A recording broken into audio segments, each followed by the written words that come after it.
we have DA is less than or equal to DAB, we have to prove that equality does not occur. So we will suppose equality and then try to arrive at a contradiction. Suppose D of A is equal to D of AB. Okay.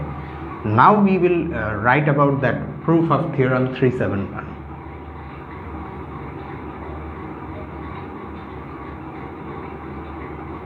From the proof of theorem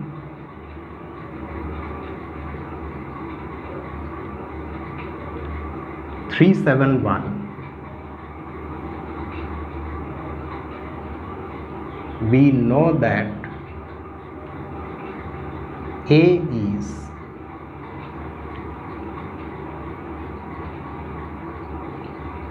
generated by, I need a refill.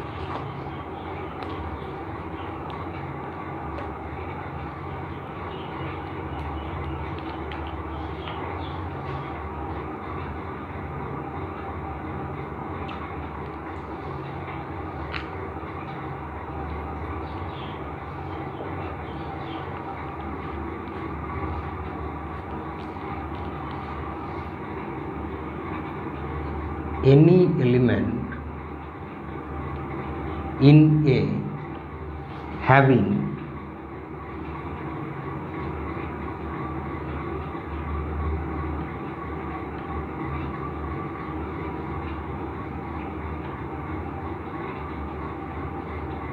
the minimal D value. Okay, if you recall the proof of theorem 371, what we did there, using the well ordering principle, we found one element in A which is non-zero, of course in the case that the ideal is non-zero. Here it is non-zero because our small a is given to be non-zero, so the ideal is non-zero. So in the proof what we did is that we found one element in A which is non-zero and whose D value is minimal. Keep in mind that the D value being minimal is a unique non-negative integer. It's the minimum possible D value among all the D values of the elements of A, but that can be attained maybe for multiple A's, multiple elements in capital A. If an element in capital A has minimum D value, then the proof shows that A is the ideal generated by that element.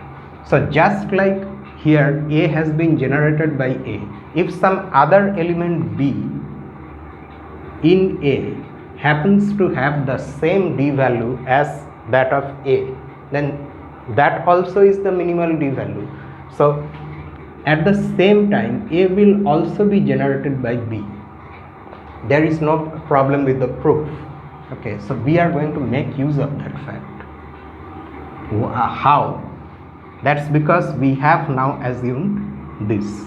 So AB is now an element in A with minimum D value. So capital A will be generated by AB also. And note one more thing, that AB is actually an element in A because A is an ideal and small a belongs to A. So from the second condition in the definition of an ideal, AB also belongs to A.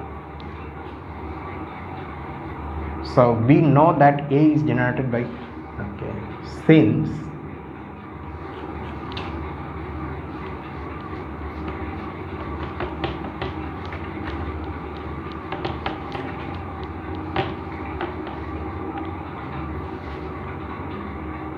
AB belongs to A and DA is equal to DAB, we must have A equal to AB. Okay. Okay, so now A is the principal ideal generated by A. A at the same time is also the principal ideal generated by AB.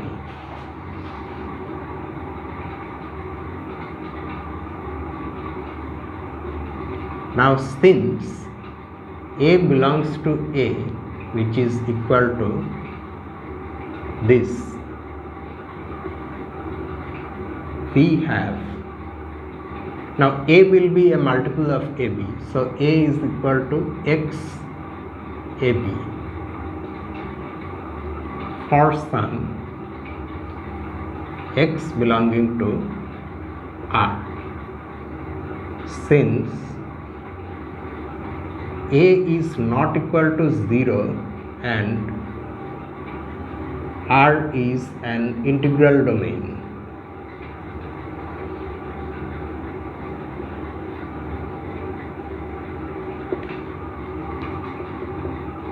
so we can cancel A from both sides, keeping in mind that we are in a Euclidean ring and every Euclidean ring has a unit element.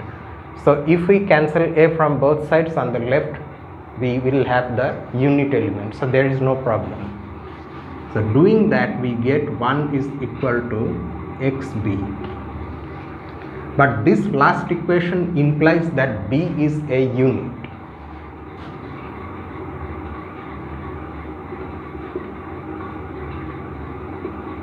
This implies B is a unit, which is a contradiction. Contradiction to our hypothesis that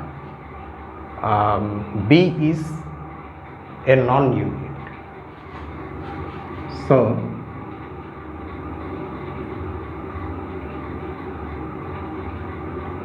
our supposition dA equal to dAB is wrong. That is, we have, or we must have, we are bound to have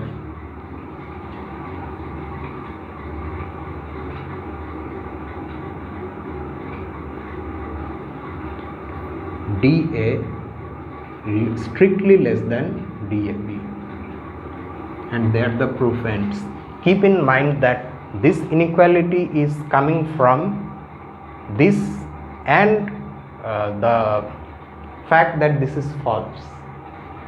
Okay, so that means if we multiply more and multiply one element by more and more non-unit elements, then the d value goes up. In the example of the ring of integers, the d value is the absolute value. So you can see that if we multiply, say, any integer by the units available in the ring of integers, say 1a or minus 1a, this is the d value. The d value does not go up. However, if we multiply by a non-unit, say, then the d value definitely goes up, keeping in mind that a is non-zero. A is a non-zero integer. So this is the concrete case in the ring of integers. Okay, so now next, having proved this, we are slowly bringing everything into the picture. I mean, from the ring of integers we have brought divisibility, we have brought greatest common divisor, we have also seen this thing, and now we are going to bring the concept of primes.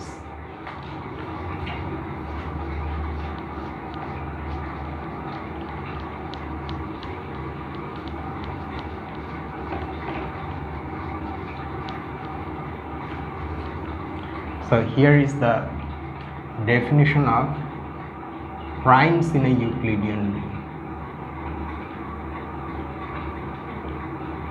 I think it's in a Euclidean, yes. Let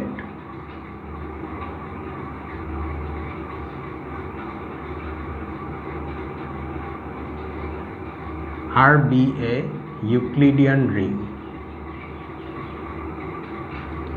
A non-zero, non-unit element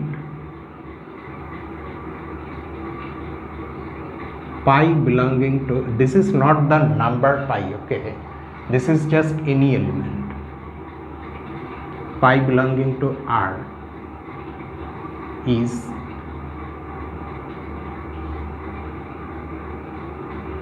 said to be a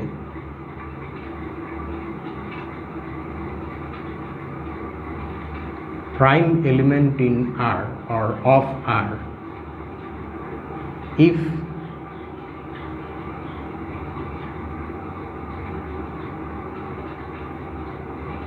whenever pi is equal to AB for A and B belonging to R, at least one of A or B is a unit in R. That means a non-zero, non-unit element. Keep these two things in mind, okay. The element that we are defining to be a prime, first of all, it's not equal to 0. 0 is not considered to be a prime. Also, it's non-unit.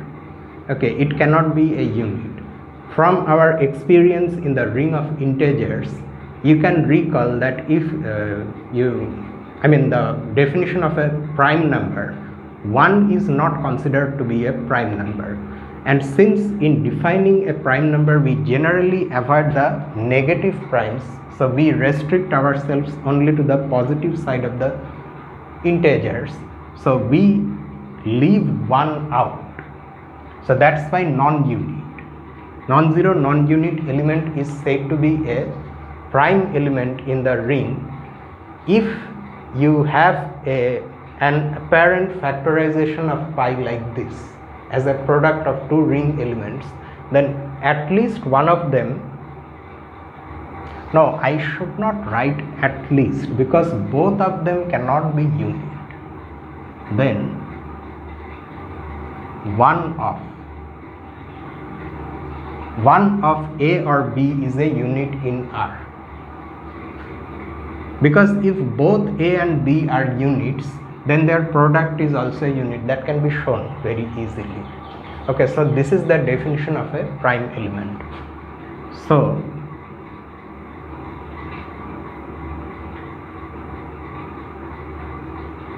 a prime element in a Euclidean ring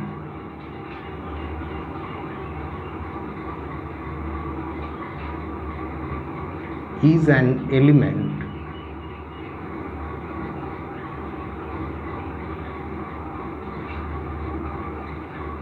that cannot be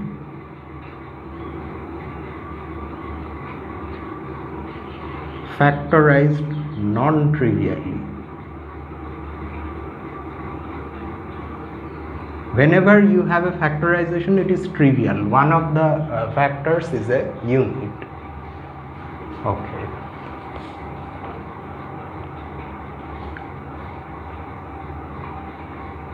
One can prove, see, just like we will prove in exercise 2 that two GCDs are associates. Like that, if you multiply a prime element by a unit, then that will also be a prime element. Do you see one pattern in the theory of Euclidean rings? Units, the more units we have, the more triviality we have, in the sense that if we have a GCD, then we can create other GCDs by multiplying the GCD by a unit. If we have a prime, then we can create other primes by multiplying the prime by a unit. So these units create unnecessary copies of the same thing. I mean, if you know about this GCD, you automatically know about the other GCDs. You don't have to study them separately.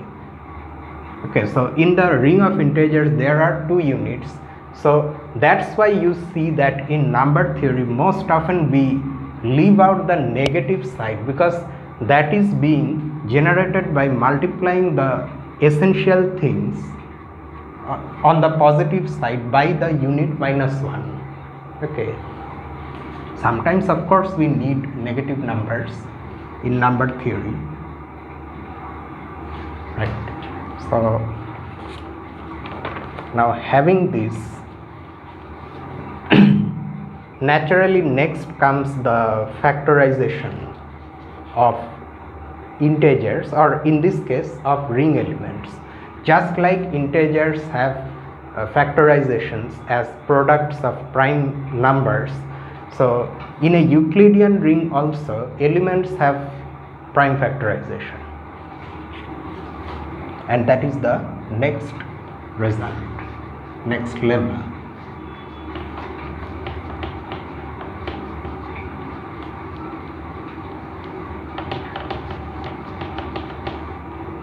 So this is the fourth lemma.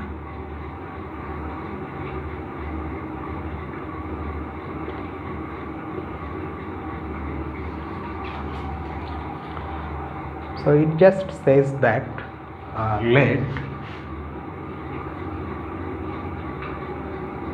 R be a Euclidean ring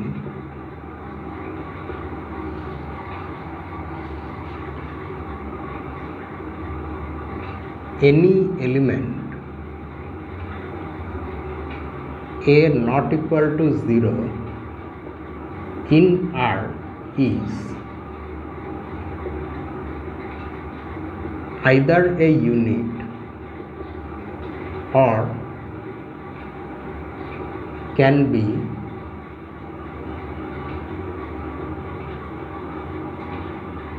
written as a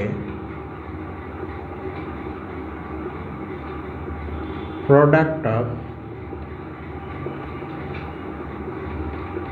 finitely many prime elements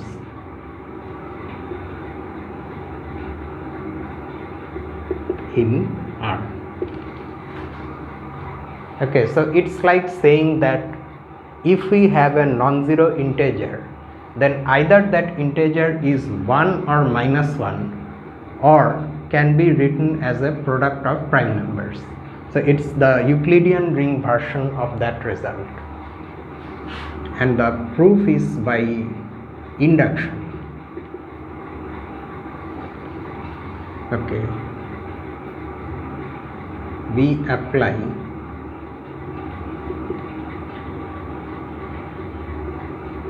induction on the d value of a, because that is a non-negative integer. If the d value of a is equal to the d value of 1, then a is a unit, and we are done. I mean, we had to prove that either the element is a unit or it can be written as a product of finitely many prime elements. So if d of a is equal to d of 1, then a is a unit, and this however is an exercise. So we will see why it is so. This is the third exercise. So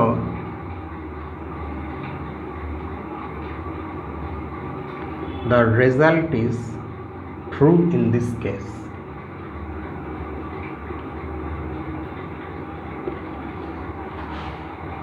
Okay, so this is the basis for our induction. Now assume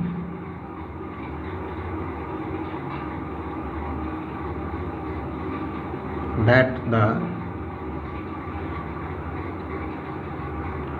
result is true for any b not equal to 0 in A or in R, sorry, such that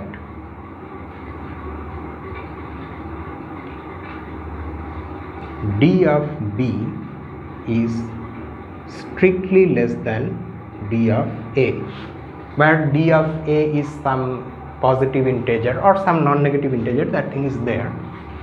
So if we have a non-zero element in R whose d value is less than the d value of A, then either that non-zero element is a unit or is the product of finitely many prime elements in R. So that is the induction hypothesis. We will now have to prove that the same is true for A. Okay. Now, if A is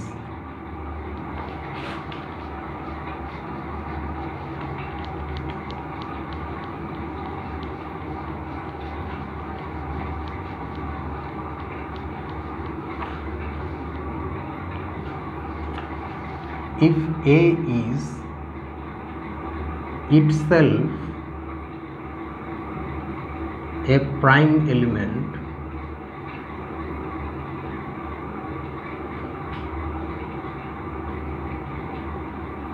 then we are done, because then A is a product of finitely many prime elements, namely only one prime. A is itself a prime.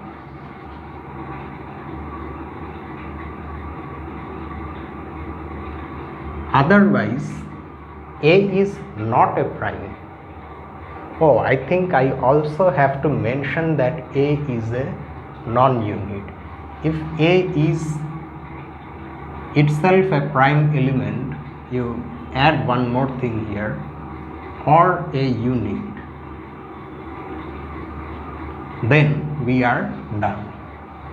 Otherwise, A is neither a unit nor a prime element. At the same time, A is also non-zero. So that means A is equal to CD. Then A has a non-trivial factorization. That means the A can be written as a product of two ring elements, none of which is a unit, because A is not a prime, where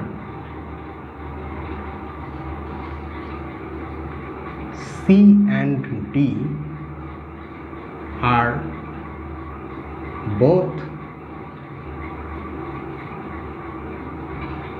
non-units in R.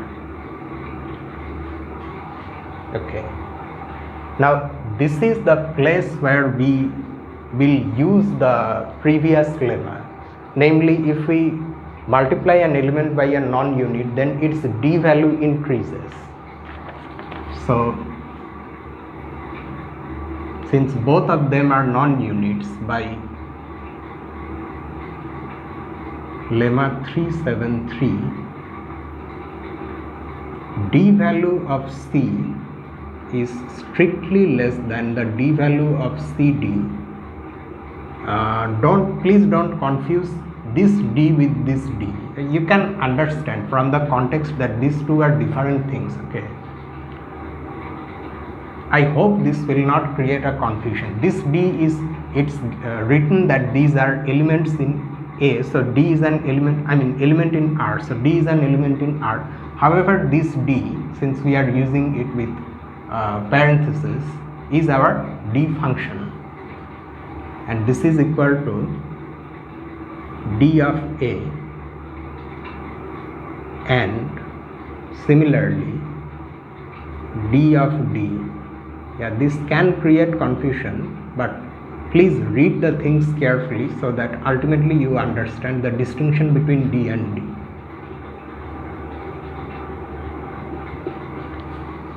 Okay, now look at this. These elements C and D are both non-units.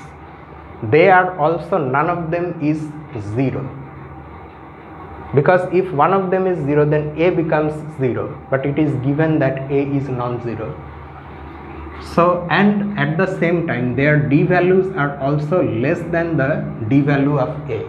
So on them we can apply our induction hypothesis. By the induction hypothesis,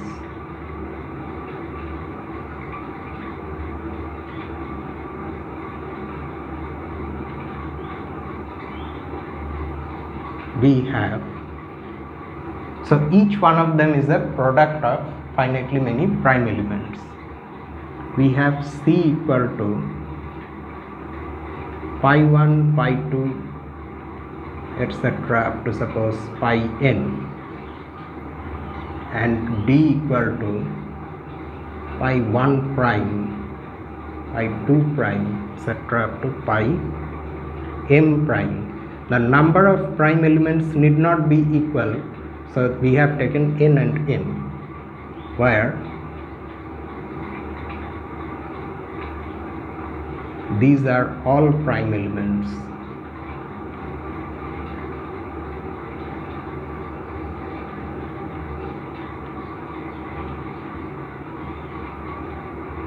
Are all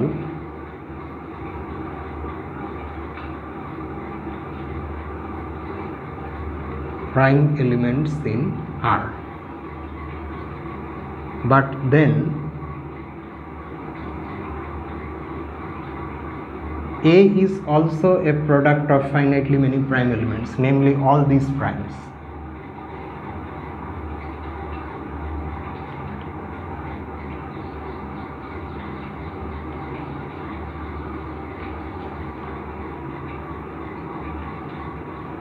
So that's it.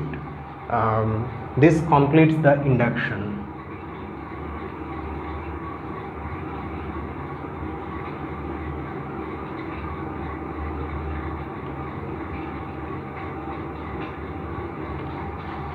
And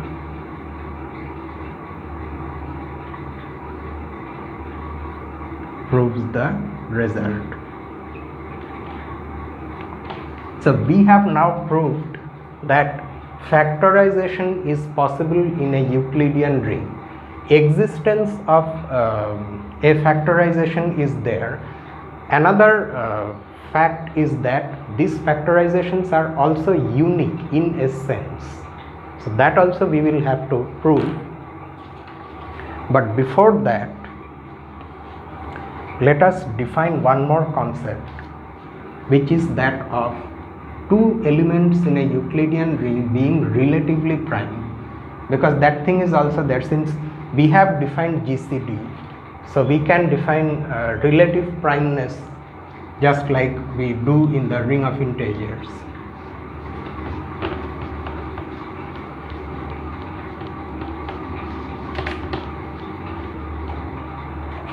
So this is the next definition.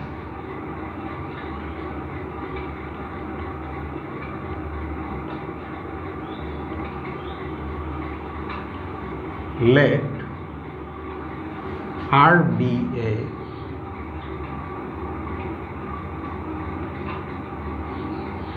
Euclidean ring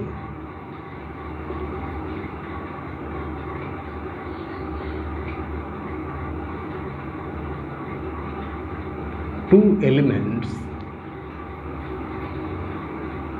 A and B belonging to R are said to be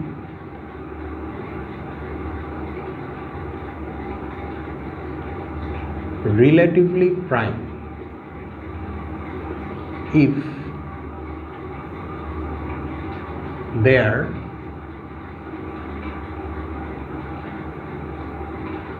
greatest common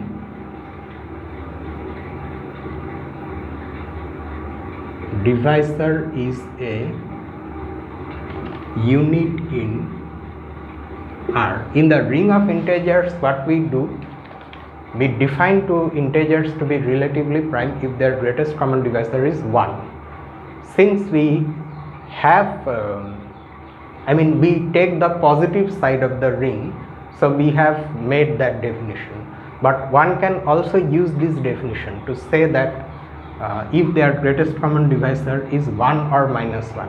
Had we defined greatest common divisor in that way where positivity, that restriction is not there, then this definition can also be used, I mean in the ring of integers. So is a unit in R, and this can of course be changed slightly, since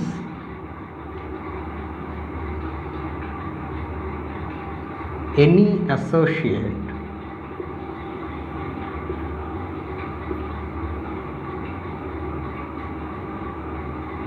of a greatest common divisor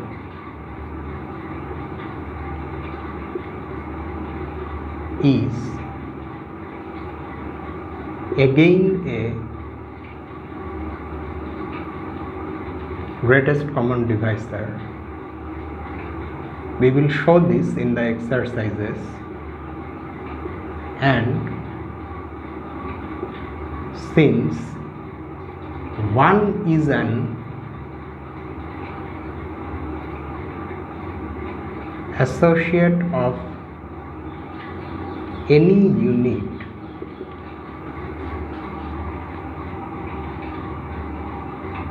we can say that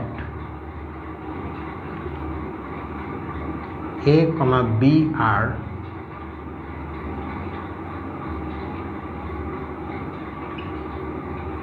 relatively prime if and only if, or you just take if.